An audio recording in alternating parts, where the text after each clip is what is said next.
Shit, it's nighttime, man. I really have to do this.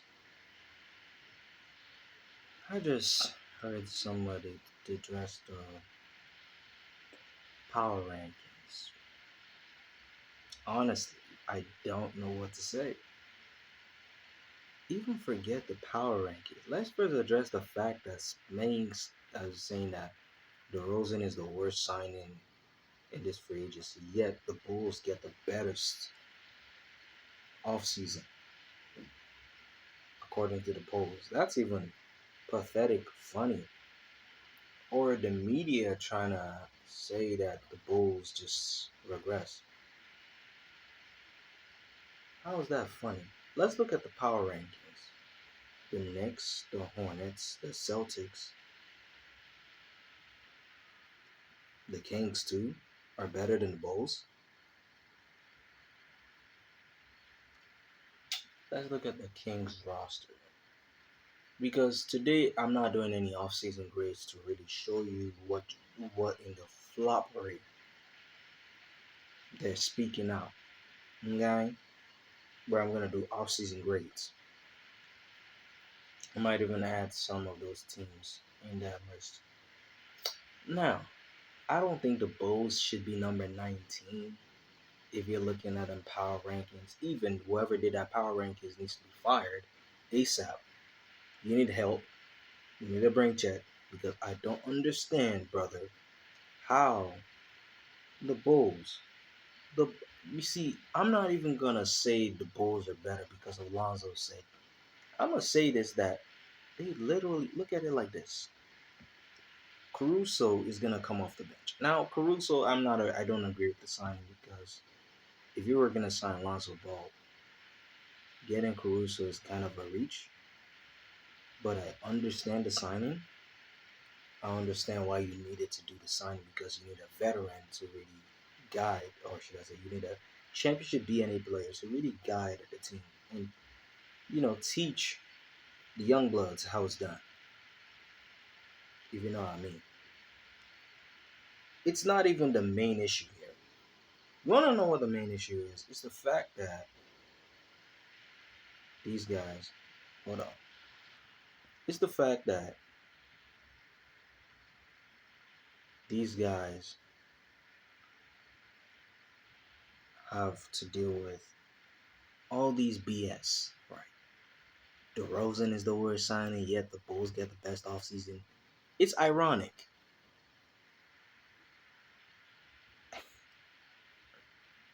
What's more ironic enough is Stephen A. Smith would be dissing Lonzo for shooting, but yet he can't make a single jump shot.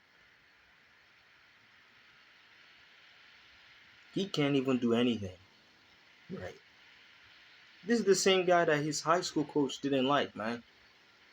Or should I say college coach didn't like because something's just off about him. But we're not going to address Stephen A. today. We're going to address them power rankings. The Hornets, right, are number 17. While Charlotte is, the Bulls is, I think the Bulls should have even been 16, if I'm being honest. But looking at how the Knicks and did their free agency and all that shit, the Bulls should be at least 12 or 13. Let's be honest. See, here's the thing. I don't really trust power rankings anyways, because power rankings does not tell you how good a team is. So is anything free agency acquisitions don't tell you how good a team is gonna be until that's why you see that when it comes to the Bull signing, yes, I'm excited. I wanna see how this is gonna mesh out on the court. Power rankings doesn't tell you anything.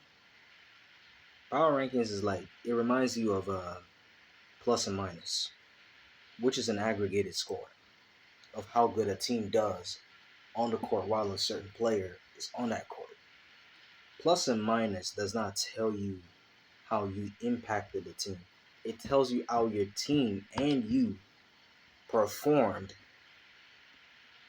through a certain score on the court while you're there. So you can say, well, he didn't impact the team positively. No, when he's on the court, did the team play the right way? Were they doing good when that player is on the court? Were they doing the right things on the court when that player is on the court? That's what plus and minus is. It's the same for NHL. When the player's on the ice, whatever how good, and NHL, they value plus and minus so much that if you're so bad on plus and minus, it's game over for your career. What really baffles me is how the plus and minus makes no sense. You dig?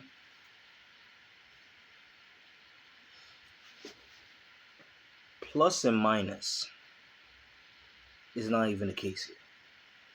It's the fact that the Hornets were the better team than the Bulls. The Hornets regressed.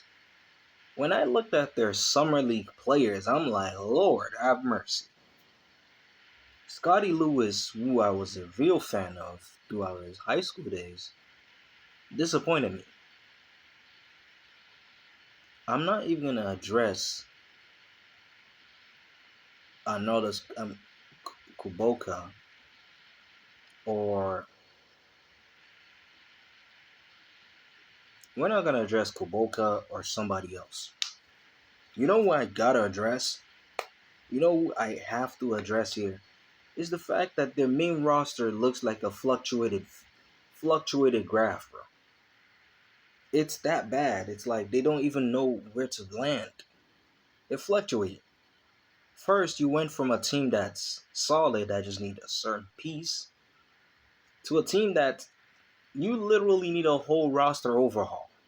And to make matters worse, you paid Mr. Glass 120 mil, which you're gonna have an issue paying your franchise point guard once his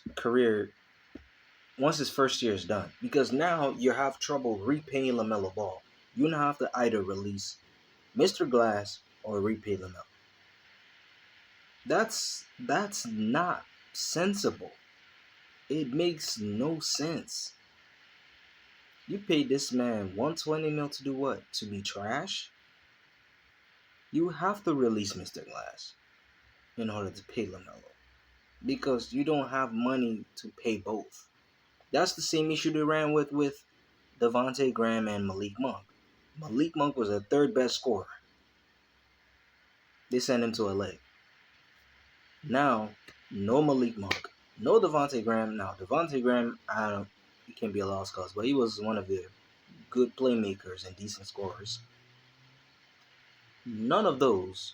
You got yourself a bench unit that's so flux that you need to really figure out who's on the bench or who's not.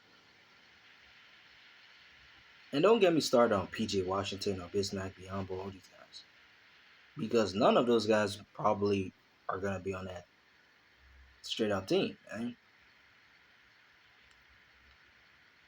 Like, the bench is not even reliable. The Bulls have a reliable bench. You have Caruso, who can drop a few threes and play defense and give you energy.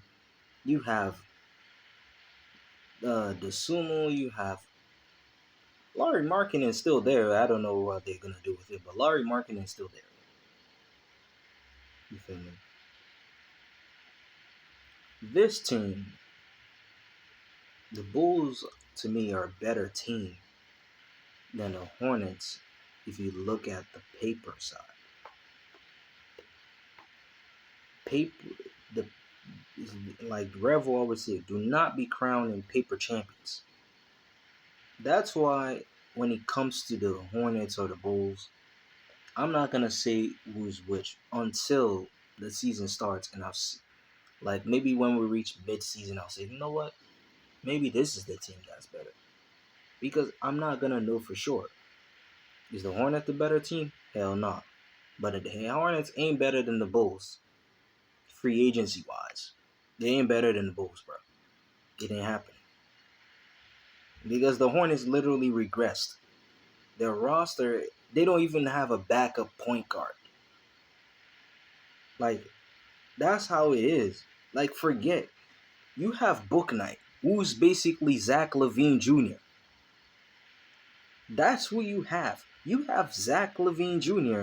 in Buchanan with no point guard skills. He's not a point guard. He has no point guard skills. He has no point guard awareness either. So you're going to have that kid be a backup point guard because you're so cheap, you don't want to get a real point guard. You could have traded Mr. Glass or waived them and free up cap space to repay LaMelo because once LaMelo's contract is done, you're going to have to figure out, is he the guy on you that you want to keep longer on your team, or is he the guy that's not? Because Mr. Glass's contract is going to hurt LaMelo's bag. But no one want to talk about it because we're just going to be tripping. It's going to hurt LaMelo's bag. So you have a team that's the real question mark versus a team that's not a question mark. And about the DeRozan signing, DeRozan being signed is the purpose of drawing fouls. I know, it's funny. DeRozan is good at drawing fouls. It's just funny how you're mad over, oh, their defense regressed.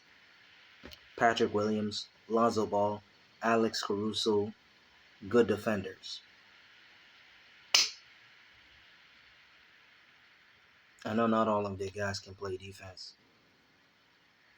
Their biggest weakness is actually the rim protection, if you're being honest. So I don't understand. Merci beaucoup.